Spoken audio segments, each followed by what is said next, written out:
안녕하세요. 그간 사연튜브를 시청하기만 하다가 용기 내어 저도 저의 이야기를 적어보게 되었습니다. 저는 한 번의 이혼의 아픔을 겪은 사람입니다.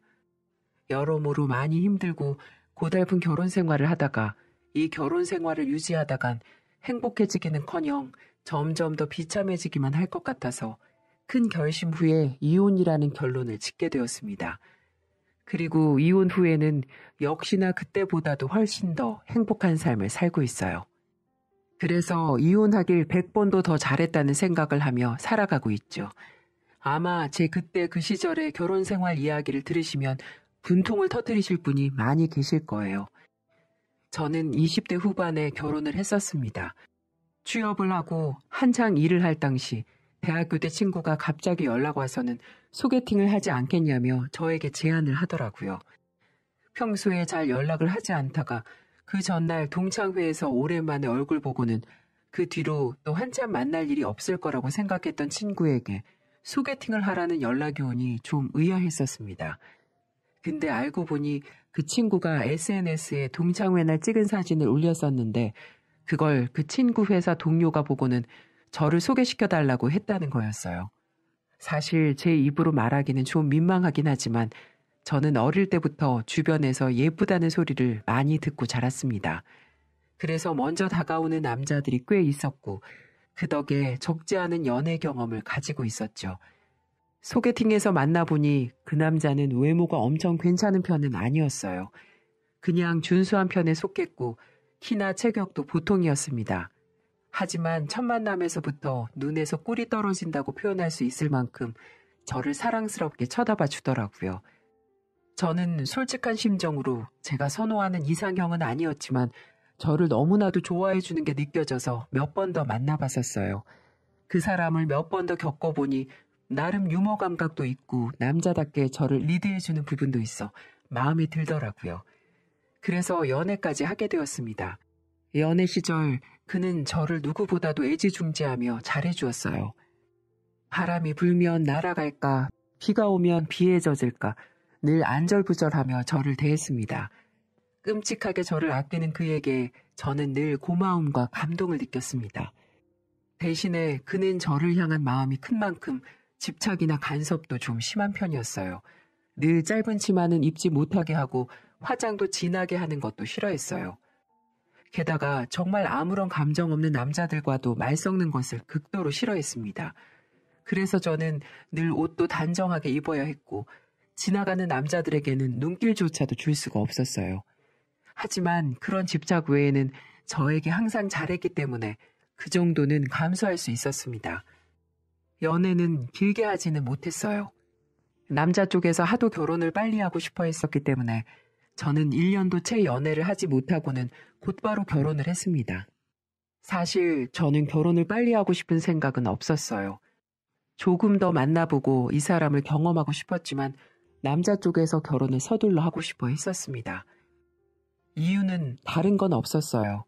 이 사람은 마케팅과 관련된 일을 하고 있었는데 회사에서 업무를 배우다가 본인이 회사를 차릴 수 있겠다 싶었는지 직장 안에서 꽤나 유능했던 사람을 설득해서 개인 사업을 시작하고자 했었어요.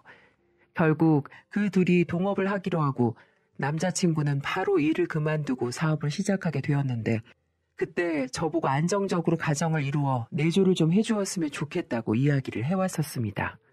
저도 엄연한 직장이 있어서 고민이 많이 되더라고요. 그래서 생각할 시간을 좀 달라고 했었지만 워낙에 사업에 대한 자신감이 있었고 내조만 잘해주면 평생 행복하게 해주겠다고 하기에 결정을 내릴 수 있었어요. 또 제 마음속에는 저를 아껴주고 사랑해주는 남자친구의 모습을 보면서 이 사람이 사업에 실패를 하더라도 나를 끝까지 책임지려고 하는 이 모습 하나로 끝까지 행복할 수 있겠다라는 확신이 들어 결혼까지 할 수 있었던 거였어요.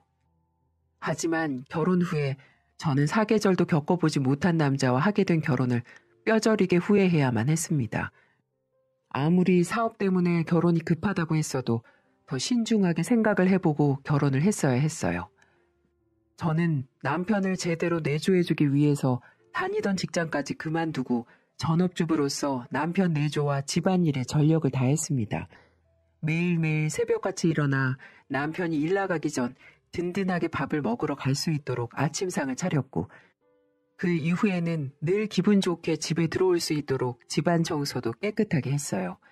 사업가로서 어디 가서도 멋있게 보일 수 있도록 늘 저녁마다 다음날 입고 갈 옷을 골라 와이셔츠까지 다려가며 준비를 해놓을 정도로 저는 정성스럽게 남편을 내조했습니다. 그 노력을 남편도 알아주어 처음에는 집에 오면서 저에게 꽃다발도 사다 주고 제가 좋아하는 음식도 사다 주며 잘해주었어요. 나름 결혼 생활에 보람과 만족을 느끼며 지냈고, 남편의 사업도 다행히 처음인데다 초반인데도 불구하고 나름 잘 성장시켜 나가고 있는 듯 했어요. 그렇게 남편의 말 그대로 행복하게 지내고 있던 때 저희 가정에 큰 축복이 찾아왔습니다. 바로 임신이 된 거였어요. 처음에는 남편도 정말 기뻐했어요. 사실 남편이 사업 때문에 바빴기 때문에 아기 계획은 가지고 있지 않았어요. 근데 예기치 못하게 아기가 찾아오게 되었죠. 갑작스럽고 당황스러웠지만 그래도 어쨌든 아기는 어디 가서도 축복받을 만한 존재였기 때문에 저도 남편도 좋아했습니다. 하지만 저는 이 아기로 인해서 저의 행복이 순식간에 불행이 되는 것을 경험해야만 했어요. 저는 아기를 가진 상태에서도 남편을 열심히 내조를 했습니다. 똑같이 아침상을 차리고 집안 청소를 하고 저녁이면 남편이 입고 갈 옷을 준비해 두었어요. 하지만 문제는 저의 몸이었습니다. 제 몸은 아기를 가진 이후 점점 변하고 있었어요. 대부분의 임산부들이 그렇듯 아기를 가지고 배가 불러오면서 살이 찌기 시작했죠. 게다가 저는 입덧을 먹덧으로 했기 때문에 더더욱 하루가 다르게 빠른 속도로 살이 올랐어요. 근데 저에게는 이게 큰 문제가 되지 않았습니다. 임신을 했다면 너무나도 자연스러운 현상이었으니까요. 하지만 우리 남편에게는 아니었어요. 남편은 하루가 다르게 살이 쪄가는 저의 모습을 보면서 점점 저에 대한 태도가 변해갔습니다. 여보, 당신 좀 요즘 너무 살찐 거 아니야? 관리를 어떻게 했길래 갑자기 그렇게 살이 쪄? 어? 아니, 임신했는데 살찌는 건 당연한 거지. 무슨 말이 그래? 게다가 임신한 사람이 관리를 할 필요가 뭐가 있다고. 당신이야말로 누가 들으면 게으른 소리라고 할 얘기를 아무렇지도 않게 하네. 요즘은 임산부들도 관리 많이 하더만. 살찌우지 않으려고 먹는 것도 조절하고 운동도 하고 말이야. 그건 연예인들이나 하는 얘기지. 그게 얼마나 스트레스 받는 일인 줄 알아? 나는 우리 애한테 스트레스 없이 그저 행복한 감정만 전달해주고 싶어. 물론 내가 좀 먹덧이 심해서 자제할 필요는 있겠지만 의사 선생님도 애기 잘 크고 있다고 해주셨고, 내가 잘 먹으면 아이한테도 좋으니까 먹고 싶은 거 있으면 참지 말고 잘 먹으라고 하셨어. 그래도 관리 좀 해. 당신 요즘 영 보기 안 좋아. 남편은 결국 저의 가슴에 비수가 되는 말까지 꽂아가며 제가 살이 찌고 있는 것을 지적했습니다. 하지만 그게 끝이 아니었어요. 오히려 이건 시작이었습니다. 저는 점점 더 하루가 다르게 살이 쪄갔고 평생 처음 보는 몸무게까지 올라가게 되었어요. 그러는 사이 남편도 점점 저를 대하는 태도가 무례해져 갔죠. 당신 무슨 빵떡어멈도 아니고 얼굴이 왜 그래? 볼에다가 빵 100개 씹은 집어넣은 사람 같아. 아주 징그럽다고. 뭐? 징그럽다니 그게 아내한테 할 소리야? 그것도 임신한 아내한테. 징그러운 걸 징그럽다고 그러지. 그럼 뭐라 그래? 어휴, 저 팔뚝살 좀 봐라. 그게 코끼리 다리지 사람 팔이냐? 뭐야? 당신 정말 왜 그래? 왜 그렇게 말을 심하게 해? 당신 충격 좀 받고서 관리하라고 그러는 거야. 진짜 어디 가서 내놓기 쪽팔리 정도라고. 명색이 내가 사업가인데 집사람이 땅에 굴러가게 생긴 걸 보면 잘도 신뢰하고 좋아하겠다. 살 좀 빼. 남편의 망언 수준은 점점 더 심해져만 갔어요. 게다가 거기에서 그치지 않았습니다.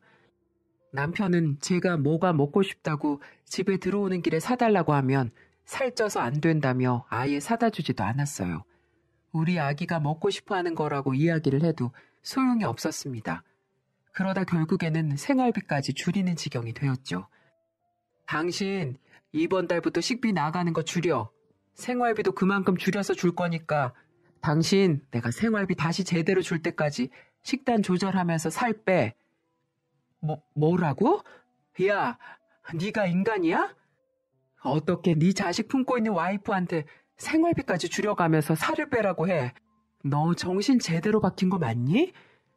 그러니까 미리미리 조절을 했어야지. 아무튼 그렇게 알고 있어. 남편은 막무가내로 생활비를 줄이겠다는 통보를 하고는 정말로 그때부터 생활비를 적게 주어 식비를 줄일 수밖에 없었습니다. 서러움 속에서 아이를 낳았고 저는 아기한테 스트레스를 주고 싶지 않았지만 결국 저의 슬프고 억울한 감정을 10달 품은 아이에게 전달하며 출산할 수밖에 없었어요. 남편은 아기가 태어나는 순간에도 바쁘다며 오지 않았습니다. 그동안 회사 때문에 바쁘다는 핑계를 대며 한 번도 산부인과에 같이 가지 않았는데 결국 출산날까지도 코빼기 하나 보이지 않았어요. 왜 이렇게 변해버린 걸까? 저는 매우 슬펐습니다. 출산의 기쁨보다도 축하받지 못한 출산을 했다는 서러움이 더 크게 느껴졌어요. 그래서 그때부터는 저도 남편에게 제대로 내조를 하지 않았습니다. 더럽고 치사하기도 했지만 정말로 아이를 돌보느라 남편을 신경 쓸 겨를이 없었어요. 남편은 조금도 육아를 도와주지 않았기 때문에 저 혼자 독박 육아를 하며 지내야 했어서 아침상을 차린다거나 집안일을 다 그때그때 할 수 있는 수준이 안 되었어요. 그것 때문에 남편과도 많이 다투었습니다. 당신 집에서 도대체 하는 일이 뭐야? 애 보는 게 뭐 그렇게 유세라고. 산후조리원에서 나와서는 집안일을 하나도 안 해. 하나도 안 하긴. 당신이 애랑 하루 종일 집에 있어봐. 네가 애기 기저귀를 갈아줘봤어. 아님 분유 하나를 타줘봤어. 하다못해 네 새끼 하나는 봤니? 그냥 얼굴 보고 눈도장 찍으면 그만이지? 아, 네가 어련히 잘 알아서 할까? 그리고 잘 해야 하고. 나는 사업하는 사람인데 그럼 그런 것까지 신경을 써야 돼? 내일부터 아침 걸으면 가만 안 둘 줄 알아. 애 새끼 밥 먹일 시간은 있고 하늘 같은 남편 밥 줄 시간이 없다는 게 말이 돼? 남편은 완전히 이전과는 달리 저에게 강압적인 태도를 보이기 시작했습니다. 순식간에 돌변한 남편의 모습이 저는 믿기지가 않았어요. 그리고 전과 같이 저를 사랑스럽게 쳐다보지 않고 싸늘하고 한심하게만 보는 그 눈빛에 상처를 받고 스트레스를 받았어요. 저는 스트레스를 먹는 것으로 풀었고 임신을 했을 때보다 더 살이 쪄갔습니다. 그리고 그거에 대해 남편의 반응도 더 심해져만 갔어요. 하루는 남편이 퇴근을 해서 같이 저녁을 먹을 때였습니다. 겨우 저녁 식사 전에 아기 저녁을 먼저 챙기고 재운 뒤에 편안하게 먹으려고 했습니다. 근데 남편이 갑자기 제 밥그릇을 뺏는 거예요. 뭐야? 내 밥그릇 왜 뺐는데? 먹지 마. 뭐? 먹지 말라고. 그 몸으로 살고 싶은 생각이 드냐? 더러워서 못 보겠으니까 넌 오늘 저녁 처먹지 말고 가서 저 온갖 것 널브러져 있는 거실이나 치워. 야, 너 진짜 네가 인간이야? 너 내 남편 맞아? 그렇게밖에 말 못해? 아, 더럽게 떽떽거리네 진짜. 야, 너는 내 와이프 맞냐? 어디 가서 쪽팔려서 내 와이프라고 말도 못하겠어. 다 너를 위해서 하는 말이니까 좋게 말할 때 꺼져라. 식탁에서 사라져 빨리. 저는 거의 인격 모독 수준으로 이야기하는 남편의 이야기를 무시해버렸습니다. 정말 화가 나고 서러웠지만 여기에서 제가 또 울면서 들어가 버리면 지는 것만 같았거든요. 그래서 남편이 한쪽으로 치워버린 미역국과 밥을 다시 가지고 와 보란듯이 꾸역꾸역 먹기 시작했어요. 하지만 먹기 시작한 지 얼마 안 돼 저는 그대로 숟가락을 내려놓고 폭풍으로 눈물을 흘려야만 했습니다. 남편은 제가 먹는 모습을 황당하다는 듯이 쭉 쳐다보더니 벼랑간 제가 떠먹고 있는 미역국을 뺏어가더니 그대로 제 머리 위로 부어버렸어요. 아, 뜨거! 이 미친 게 진짜. 야, 좋게 말할 때 들으라고 했잖아. 니 그 돼지 같은 면상 꼴 보기 싫다고. 어디서 감히 개기어 개기길? 에이, 진짜 내가 짐승새끼랑 사는 것도 아니고 더러운 꼴을 다 보네 진짜. 남편은 너무나도 놀래 아무것도 못하고 있는 저에게 독서를 또 한 번 쏘아대더니 그대로 집을 나가버렸습니다. 저는 그 순간 이게 뭔가 싶었어요. 내가 왜 내 손으로 끓인 미역국을 뒤집어 쓰고 있어야 하는 건지 믿기지가 않았죠. 그때 처음으로 저는 이혼을 생각했습니다. 저는 남편이 나간 뒤에 이런 결혼 생활은 더는 이어갈 수 없을 것 같아 그대로 짐을 싸서 아기를 데리고 친정으로 가버렸어요. 그리고는 어떠한 남편의 연락도 받지 않았습니다. 남편은 한 3일까지는 전화를 받지 않는 저에게 문자를 보내며 온갖 욕설을 했어요. 저는 모든 것을 다 무시했습니다. 그러다가 제가 친정에 있는 걸 알고는 찾아왔더라고요. 그때부터는 사정을 하기 시작했습니다. 여보, 내가 미안해. 내가 심했어. 이제 다시는 안 그럴 테니까 집으로 돌아와. 집에 와서 좀 봐봐. 엉망이야. 당신 있어야 된다고. 내가 잘못했어. 당신한테 그러는 게 아니었는데 내가 너무했어. 다시는 안 그럴게. 남편은 집에서 내조받지 못하고 혼자 사는 게 꽤나 힘들었는지 저에게 와서 무릎을 꿇고 싹싹 빌었습니다. 저는 집에다가는 부모님이 속상해하실 것 같아 단순히 싸웠다고만 이야기를 한 상황이었기 때문에 남편의 태도를 보신 친정엄마는 남편을 다독이며 저보고 얼른 집으로 돌아가라고 하셨어요. 이해, 안서방이 이렇게까지 하는데 그만 집에 들어가 봐라. 부부가 살다 보면 어떻게 다 내 마음에 들겠니? 그게 싸울 때도 있고 실수할 수도 있는 거지. 그러니까 이제 그만하고 얼른 들어가. 저는 차마 엄마한테 어떤 일이 있었는지 다 말씀드리지 못하고 그대로 집에 들어가야만 했어요. 그리고 눈물까지 흘리며 저에게 말하는 남편의 모습을 보고는 조금은 진심이 담겨져 있지 않을까 싶어 용서해 주기로 했어요. 집에 가니 엉망이었던 식탁과 거실은 나름 엉성하긴 했어도 잘 치워져 있었습니다. 그걸 보고 정신을 좀 차렸나 보다 싶었어요. 그리고 한 몇 달은 편안하게 생활을 했습니다. 남편은 여전히 연애나 결혼 초반 때처럼 저에게 정성스럽게 하진 않았어도 제가 먹는 거나 차림새 가지고 뭐라고 하진 않았어요. 무심하긴 했어도 그래도 이만하면 살만하다 싶어 그대로 결혼 생활을 하고 있었습니다. 근데 이번에는 인격 모독적인 것으로 좀 살만하니 다른 걸로 남편이 저를 힘들게 했어요. 집에만 들어오면 동업하고 있는 사람의 뒷담화를 그렇게 해댔습니다. 아, 진짜 이 자식 이거 똑똑한 척을 너무 한단 말이지. 내가 프로젝트 다 짜놓은 걸 지가 마지막에 양념만 쳤으면서 지 성과로 다 가지고 가고 말이야. 마음에 안 들어 죽겠어. 아, 이 자식을 어떻게 하지? 왜 이렇게 마음에 안 드는지 자꾸 나한테 가르치려고 하고 지 혼자 사장 노릇하려고 해. 남편의 이야기를 들어봤을 때 그 동업자는 아나무인에 자기 혼자 일 처리를 하려고 하는 이기적인 사람이었습니다. 그리고 그 모든 성과를 본인이 다 가지고 가려고 하는 나쁜 사람이었죠. 하지만 몇 번 남편이 하는 이야기를 들어보니 오히려 남편은 감정적으로만 그 사람을 욕하고 있었고 더 이야기를 들어보면 오히려 자신이 실수할 뻔한 걸 그 사람이 잘 처리해 좋게 마무리된 것들이 있어 보였어요. 근데 남편은 그게 마음에 안 드는 듯 했습니다. 하지만 그건 어디까지나 남편의 사업적 문제였기 때문에 저는 크게 관여하지 않았어요. 그냥 힘내라고 다독여줄 뿐이었죠. 근데 남편은 점점 이것도 마음에 들지 않는 듯 했습니다. 처음에는 제가 힘내라고 다독여주면 알았다고 했던 사람이 또다시 저를 무시하기 시작했어요. 여보, 당신이 실수한 거 있는 것 같은데 오히려 잘 해결해준 동업자한테 고마워해. 좋은 동업자 같은데? 뭐야?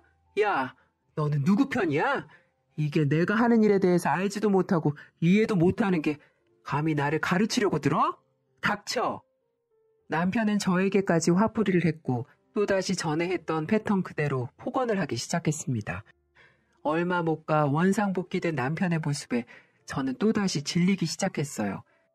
그러다가 완전히 이혼을 결심하게 된 일이 저에게 닥치고 말았습니다. 원래 지병을 가지고 있으셨던 시아버지가 결국에는 또 한 번 찾아온 위기를 넘기지 못하시고 돌아가시고 말았어요. 폐암으로 오랜 시간 고생을 하시다가 돌아가셨기 때문에 가족들 모두가 예상한 죽음이었습니다. 그래서 빠르게 장례식장을 차리고 모두들 덤덤하게 조문객을 받기 시작했어요. 저는 그 당시에는 워낙에 정신없이 있었기 때문에 누가 왔다 갔는지도 제대로 모르고 있었습니다. 근데 한쪽에서 남편이 어떤 건장한 남자와 여러 명의 사람들을 데리고 테이블 한쪽으로 오고 있었어요. 저는 손님이 온 것을 확인하고 바로 음식을 차려주기 위해 반찬을 들고 그 자리로 갔습니다. 그리고는 남편에게 눈짓으로 누구냐고 물어보는데 그때 저는 남편의 말에 큰 충격을 받을 수밖에 없었어요. 저 인사해요 아줌마. 여기는 내 사업장에서 같이 일하는 동업자고 여기는 내 직원들. 인사하세요 여러분도. 이쪽은 우리 집 식모인데 감사하게도 우리 아버지 장례식 일도 도와주시겠다고 오셨네. 저는 그 순간 남편의 입에서 나오는 저의 존재에 대해 듣고는 충격에 휩싸일 수밖에 없었습니다. 그리고 제 자신이 너무나도 창피해지고 초라해지면서 어딘가로 숨고만 싶었어요. 제가 식모라뇨. 너무나도 비참했습니다. 그래서 그 순간 아무 말도 하지 못하고 저는 눈물이 핑 돌아 장례식장에서 도망쳐 나와버렸어요. 저는 자신의 직장 동료들에게 저를 식모라고 소개한 그가 끔찍하게 싫어졌습니다. 그래서 이혼을 해야겠다고 마음을 먹게 되었어요. 장례식장에서 나온 뒤 제 전화기에는 불이 나게 연락이 왔습니다. 남편부터 시작해서 시어머니까지 번갈아 가면서 저에게 전화를 해댔죠. 솔직히 시어머니도 정말 싫었습니다. 사업하는 아들을 끔찍하게 생각하셨기 때문에 남편이 저한테 하던 것처럼 시시때때로 저에게 전화해서는 내조 잘하라고 잔소리를 심하게 했었어요. 그리고 그 장례식장에서 제가 정신없이 일을 하게 된 것도 저는 인사할 필요 없으니 음식이나 나르라고 했기 때문이었죠. 시댁에서 온갖 서러움만 받은 저였기 때문에 그들에게 조금의 정도, 죄책감도 가지지 않을 수 있었어요. 그날로 저는 남편이 장례를 마치고 돌아올 때까지 이혼 서류를 준비해 두었습니다. 그리고는 친정으로 아이의 짐을 다 싸들고 들어가 버렸어요. 이때는 친정 부모님에게 남편과 시댁의 만행을 전부 다 이야기를 했고 엄마와 아빠도 화가 머리끝까지 나 절대로 그들을 용서해주지 말라고 하셨어요. 저는 장례가 끝나기만을 기다렸다가 남편에게 연락을 했습니다. 그제서야 연락을 한 저에게 남편은 역시나 화를 냈고 저는 모든 말을 다 잘라버리며 나오라고 했습니다. 야, 너 어떻게 된 거야? 미쳤어? 집에도 없고 당장 집으로 안 튀어와? 너 이대로 나한테 이혼당하고 싶어? 아니, 누가 당한대? 이혼 당하는 건 내가 아니라 너야. 닥치고 집 앞으로 나와. 지금 갈 테니까. 저는 남편에게 통보를 하고는 집 앞으로 찾아갔습니다. 근데 남편은 집에 없었던 건지 아니면 이혼을 하겠다는 저의 소리에 자리를 피한 건지 그 뒤로 아무리 집에 찾아가고 핸드폰으로 연락을 해도 만날 수가 없었어요. 남편은 저에게 이혼당하고 싶냐는 말이 단순한 협박이었는지 그 뒤로는 제 연락도 받지 않았습니다. 그래서 어쩔 수 없이 이혼 서류를 들고 회사로 찾아갈 수밖에 없었어요. 회사로 들어가니 아직은 규모가 작아 온 직원들이 다 옹기종기 모여 일을 하고 있었고 거기에는 남편은 없었습니다. 저 혹시 안성준 대표 자리에 없나요? 아, 그 장례식장에서 뵀던 도우미 아주머니 맞으시죠? 놀랍게도 제가 남편을 찾으니 직원 중 하나가 저를 알아보며 말을 걸어왔습니다. 하지만 저를 부르는 그 단어에 저는 또 한 번의 비참함을 느껴야만 했어요. 순식간에 제 입에서는 헛웃음이 나왔습니다. 저를 기억하시네요? 근데 도우미 아줌마라고요? 아, 그때 저희 대표님이 그렇게 말씀을 하셔서 그 인간 혓바닥이 잘못돼도 한참 잘못되었네요. 저 그 인간 식모 아니고요. 와이프예요. 제가 창피해서 그렇게 얘기했나 본데 그 인간 애까지 낳은 와이프라고요. 제가 와이프라고 외치는 순간 사무실에는 정적이 흘렀습니다. 다들 당황해하고 있는 사이에 키가 훤칠한 사람이 갑자기 제 앞으로 오더니 저에게 말을 걸어왔습니다. 안녕하세요. 안성준 대표 와이프였는데 저희가 제대로 못 알아뵀네요. 정말 죄송합니다. 저는 안 대표랑 같이 동업하고 있는 김희성입니다. 안 대표 찾으러 오셨나 봐요? 네. 그 인간 어디 있나요? 연락이 안 돼서요. 지금은 잠깐 출장 갔는데. 그래요? 그럼 죄송하지만 그 인간이 제 연락은 통 안 받아서요. 인성이 쓰레기라 더 같이 못 살겠어서 이혼 서류 주려고 하는데 통 연락이 안 되네요. 이 서류 좀 맡아주셨다가 그 인간 오면 꼭 좀 전해주시고요. 괜찮으시면 제 번호도 알려드릴게요. 그 인간 나타나면 저한테 따로 연락 좀 주세요. 네, 그렇게 하겠습니다. 지금 좀 많이 흥분하신 것 같은데 안 대표 곧 들어올 시간 다 되긴 했으니까 일단은 저랑 같이 자리 옮기셔서 흥분 가라앉히시면서 잠시 기다려 보시겠어요? 이 동업자라는 남자는 제가 흥분한 상태에다가 식모라는 이야기에 또 한 번 서러움이 복받쳐 눈물을 글썽이며 이야기하는 것을 보며 잠깐 자리를 옮겨주었습니다. 저는 남편에게 복수하고 싶은 마음에 그 동업자라는 남자에게 그간 남편이 저에게 행했던 만행들과 그 동업자에 대해서 욕했던 모든 것들을 다 이야기했습니다. 그랬더니 그 남자는 조금도 귀찮아하지 않으면서 저의 이야기를 경청해 주었어요. 그리고는 힘들었겠다며 저를 다독여 주었죠. 저는 처음 보는 남자였지만 따뜻한 시선으로 저를 바라봐주고 저의 이야기를 진지하게 귀담아 들어주는 모습에 위로를 느꼈어요. 한참을 저도 모르게 떠들어대는 사이 남편이 출장에서 돌아왔는지 회사로 들어오는 소리가 들렸습니다. 저는 그대로 밖으로 나가 남편에게 이혼 서류를 던져버렸어요. 이 자식아, 왜 피해? 나한테 이혼당하는 게 쪽팔리니? 나한테 이혼당하기 싫으면 알아서 기라고 할 땐 언제고 내가 이혼한다니까 피하고 난리야. 여기 이혼 서류 내가 친히 가지고 왔으니까 당장 도장 찍어. 이게 미쳤나? 남의 회사 와서 이게 무슨 행패야? 일단 나와. 나오라고. 남편은 그대로 저를 끌고 나갔습니다. 그 뒤로 이혼 이야기를 하며 한참을 실랑이를 했습니다. 남편은 절대로 이혼을 못 해준다고 버텼어요. 이유는 다른 것 없었습니다. 저와 재산 분할하기 싫다는 거였어요. 어처구니가 없었습니다. 그래서 저는 이러고 있다간 이혼 소송을 해도 아이가 있기 때문에 소송이 길어질 것만 같아 하루도 빠지지 않고 남편 회사로 아이를 안고 출근 도장을 찍었습니다. 소송이 길어지면 시간이 지날수록 제게 이득이 될 게 별로 없다는 판단을 내렸고 전 나름 제 방식대로 남편을 압박하기로 계획을 세웠어요. 당신 미쳤어? 여기가 어디라고 매일같이 오는 건데 다른 사람들 일하고 있는 거 안 보여? 지금 애 우는 것 때문에 다들 집중이 안 되잖아. 아, 그래? 그럼 이혼해 주던가. 그럼 이런 모습 보지도 않아도 될 텐데 왜 이혼을 안 해줘서 사서 고생을 할까? 돼지 같은 마누라 보기 싫다며. 같이 살기 싫다며. 전 그렇게 남편의 피를 말리기 시작했고 결국 2주 정도 그렇게 드나드니 결국 남편이 백기를 들더군요. 알았어. 이혼해. 애 양육비랑 재산 분할 적당히 해줄 거니까 제발 그만해. 당신 때문에 여기가 회사인지 키즈카페인지 모르겠잖아. 내가 너 때문에 스트레스 받아 죽겠어.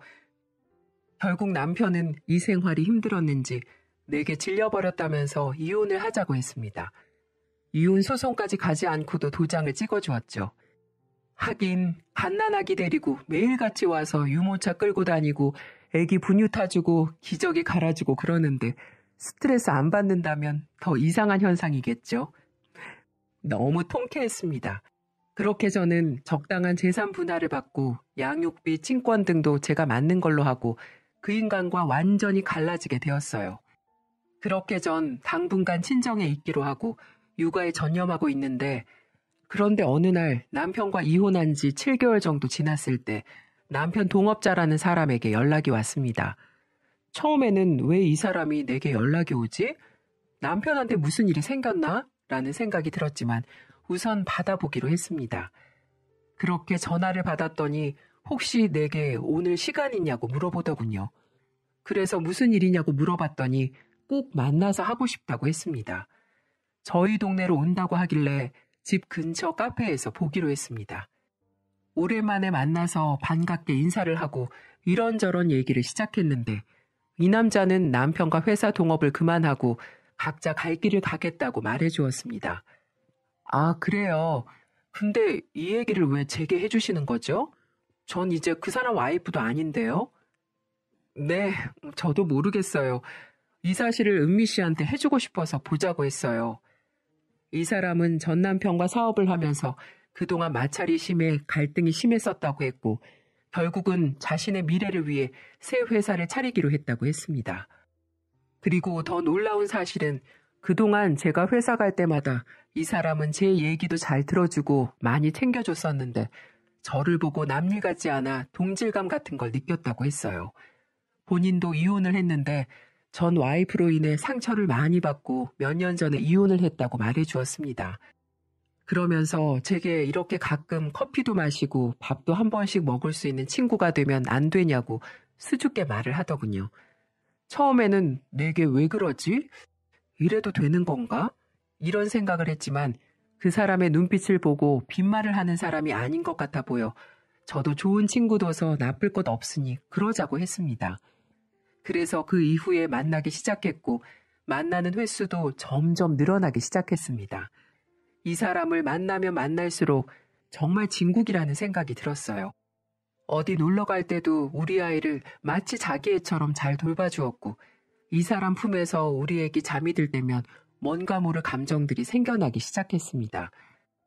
그렇게 우리는 서로의 감정들에 솔직해지기로 했고 8개월 정도 만나다 서로 재혼을 하게 되었죠. 다른 건 모르겠지만 이 사람만큼은 전 남편처럼 제 외모 보고 판단하는 그런 한심한 사람이 아닌 저의 상처와 아픔을 안아줄 줄 아는 그런 듬직한 사람이었어요. 그리고 이 사람은 독립을 하면서 회사도 승승장구해 나갔습니다. 일하는 직원도 2명에서 4명으로 늘어났고 매출도 가파르게 올라간 걸로 보였습니다. 물론 지금도 이제 걸음마 단계이지만 열심히 회사를 운영하는 지금의 남편이 너무 멋져 보였죠. 그리고 남편은 더 놀라운 사실을 알려주더군요. 지금의 남편과 전 남편은 사업을 하는 일이 비슷했기 때문에 서로 동향을 잘 알 수 있었는데 전 남편은 얼마 전 무리하게 사업을 진행하는 바람에 파산하고 말았다고 했어요. 자금도 부족한데 무리하게 대출을 받았다가 사업이 망했다고 얘기를 해주더군요. 그 얘기를 듣고 그러면 안 되지만 속이 시원했습니다. 그동안 전 남편과 결혼 생활을 생각하면 좋은 점은 하나도 없었고 언제나 무시와 구박, 잘난 척, 그리고 험담, 게다가 친정 무시 이런 것밖에 없었거든요. 그리고 이혼하면서까지 재산 나눠주기 싫어서 그렇게 발악하는 모습을 보고 전 남편에게 안 좋은 감정이 남아있을 수밖에 없는 상태이기도 했고요. 그런 남편이 망했다고 하니 당연히 속이 시원할 수밖에요. 근데 그 와중에 머릿속에 이런 생각이 들더라고요. 내가 만약에 이 사람이랑 결혼한다고 하면 시댁에서 어떻게 나올까 하는 생각이요. 남편에게 말하니 남편도 동의했습니다. 남편도 전 남편에게 아직 악감정이 남아있었거든요. 회사 공금을 지 개인 금고처럼 사용하고 독단적으로 회사를 운영해 나가려고 하고 직원들에게 남편을 험담이나 하고 그런 것들이 쌓여서 남편은 독립을 했던 건데 우리가 결혼한다고 연락하면 아마 뒷목 잡지 않을까 하는 생각을 하게 되었습니다. 지금까지 우리에게 못살게 굴었던 시댁 식구들하고 남편에게 지금은 우리가 이렇게 잘 산다, 너무 잘 돼서 결혼까지 하게 되었고 행복한 가정을 꾸미고 살기로 했다 하는 소식을 전해주고 싶었습니다. 그래서 결혼 준비를 마치고 저는 보란듯이 전 시댁 쪽으로 청첩장을 보내주었습니다. 역시나 보낸 지 하루도 안 돼서 전 남편과 시댁 반응은 뜨거웠어요. 전 남편이랑 시어머니라는 사람이 차례대로 전화가 오더군요. 야, 제정신이야? 어떻게 이 새끼랑 결혼을 해? 너네 바람 폈지? 너 그래서 이혼한 거 아니야? 너희 절대로 가만 안 둬? 어떻게 내 지인이랑 결혼을 할 수가 있어? 얘, 너 지금 뭐 하는 짓이니? 재혼할 사람이 없어서 지 남편 일했던 사람하고 재혼을 해? 지금 그 청첩장 받고 우리 아들 다 죽게 생겼다. 사업도 망했는데 네가 그놈하고 결혼한다는 소리 듣고 완전 정신이 나갔어. 너 때문에 매일을 술만 퍼먹고 폐인됐다고. 이거사, 지금 너 우리 엿 한번 먹어보라고 그런 거지? 어머님, 이게 다 누구 때문인데요? 자기 마누라를 동네 아줌마들보다 무시하고 비참하게 만든 사람이 누군데요? 그래요. 저 잘 살고 있다는 모습 알려주고 싶었어요. 그러니 앞으로 인생 똑바로 살라고 하세요. 하고 전화를 끊어버렸습니다. 그리고 두 인간들 전화를 차단해버렸어요. 조금이나마 제 마음속에 남아있는 복수를 해준 것 같아 더 이상은 미련이 남지 않았거든요. 그렇게 저는 시댁 식구들하고 모든 인연을 끊어낼 수 있었습니다. 그래서 앞으로 제 새로운 인생에만 집중하고 살려고 하고 있습니다. 저는 지금 이 사람과 결혼을 코앞에 두고 있습니다. 결혼식이 얼마 남지 않아 준비를 하고 있어요. 저의 아기까지도 이 사람과 시댁 쪽에서 다 받아주신다고 해서 저는 이번 결혼만큼은 정말 잘하는 거라고 믿고 싶어요. 다정하고 저를 좋아해주고 사랑해주는 이 사람이 있어 전 남편에게 받았던 상처들은 많이 치유가 된 상황입니다. 오히려 새로운 인연을 전 남편 덕에 만난 꼴이 되니 고마워해야 하는 걸까요? 아무쪼록 저는 이제 새 인생을 잘 살아보려고 합니다. 이걸 보시는 모든 분들도 저처럼 사람과 사람 사이에 악연이 존재한다면 과감하게 끊어버리시고 가슴속에 남아있는 응어리들이 다 사라져서 항상 기쁜 날, 좋은 날, 행복한 날만이 있으시길 응원하겠습니다. 제 사연 들어주셔서 감사합니다.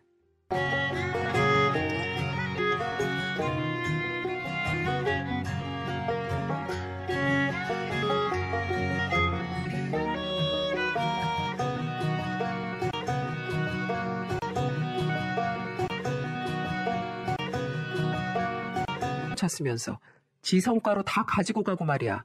마음에 안 들어 죽겠어. 아, 이 자식을 어떻게 하지? 왜 이렇게 마음에 안 드는지 자꾸 나한테 가르치려고 하고 지 혼자 사장 노릇하려고 해. 남편의 이야기를 들어봤을 때 그 동업자는 아나무인에 자기 혼자 일처리를 하려고 하는 이기적인 사람이었습니다. 그리고 그 모든 성과를 본인이 다 가지고 가려고 하는 나쁜 사람이었죠. 하지만 몇 번 남편이 하는 이야기를 들어보니 오히려 남편은 감정적으로만 그 사람을 욕하고 있었고 더 이야기를 들어보면 오히려 자신이 실수할 뻔한 걸 그 사람이 잘 처리해 좋게 마무리된 것들이 있어 보였어요. 근데 남편은 그게 마음에 안 드는 듯 했습니다. 하지만 그건 어디까지나 남편의 사업적 문제였기 때문에 저는 크게 관여하지 않았어요. 그냥 힘내라고 다독여줄 뿐이었죠. 근데 남편은 점점 이것도 마음에 들지 않는 듯 했습니다. 처음에는 제가 힘내라고 다독여주면 알았다고 했던 사람이 또다시 저를 무시하기 시작했어요. 여보, 당신이 실수한 거 있는 것 같은데 오히려 잘 해결해준 동업자한테 고마워해. 좋은 동업자 같은데? 뭐야? 야, 너는 누구 편이야? 이게 내가 하는 일에 대해서 알지도 못하고 이해도 못하는 게 감히 나를 가르치려고 들어? 닥쳐! 남편은 저에게까지 화풀이를 했고 또다시 전에 했던 패턴 그대로 폭언을 하기 시작했습니다. 얼마 못 가 원상복귀된 남편의 모습에 저는 또다시 질리기 시작했어요. 그러다가 완전 이혼을 결심하게 된 일이 저에게 닥치고 말았습니다. 원래 지병을 가지고 있으셨던 시아버지가 결국에는 또 한 번 찾아온 위기를 넘기지 못하시고 돌아가시고 말았어요. 폐암으로 오랜 시간 고생을 하시다가 돌아가셨기 때문에 가족들 모두가 예상한 죽음이었습니다. 그래서 빠르게 장례식장을 차리고 모두들 덤덤하게 조문객을 받기 시작했어요. 저는 그 당시에는 워낙에 정신없이 있었기 때문에 누가 왔다 갔는지도 제대로 모르고 있었습니다. 근데 한쪽에서 남편이 어떤 건장한 남자와 여러 명의 사람들을 데리고 테이블 한쪽으로 오고 있었어요. 저는 손님이 온 것을 확인하고 바로 음식을 차려주기 위해 반찬을 들고 그 자리로 갔습니다. 그리고는 남편에게 눈짓으로 누구냐고 물어보는데 그때 저는 남편의 말에 큰 충격을 받을 수밖에 없었어요. 저 인사해요 아줌마. 여기는 내 사업장에서 같이 일하는 동업자고 여기는 내 직원들. 인사하세요 여러분도. 이쪽은 우리 집 식모인데 감사하게도 우리 아버지 장례식 일도 도와주시겠다고 오셨네. 저는 그 순간 남편의 입에서 나오는 저의 존재에 대해 듣고는 충격에 휩싸일 수밖에 없었습니다. 그리고 제 자신이 너무나도 창피해지고 초라해지면서 어딘가로 숨고만 싶었어요. 제가 식모라뇨. 너무나도 비참했습니다. 그래서 그 순간 아무 말도 하지 못하고 저는 눈물이 핑 돌아 장례식장에서 도망쳐 나와버렸어요. 저는 자신의 직장 동료들에게 저를 식모라고 소개한 그가 끔찍하게 싫어졌습니다. 그래서 이혼을 해야겠다고 마음을 먹게 되었어요. 장례식장에서 나온 뒤 제 전화기에는 불이 나게 연락이 왔습니다. 남편부터 시작해서 시어머니까지 번갈아 가면서 저에게 전화를 해댔죠. 솔직히 시어머니도 정말 싫었습니다. 사업하는 아들을 끔찍하게 생각하셨기 때문에 남편이 저한테 하던 것처럼 시시때때로 저에게 전화해서는 내조 잘하라고 잔소리를 심하게 했었어요. 그리고 그 장례식장에서 제가 정신없이 일을 하게 된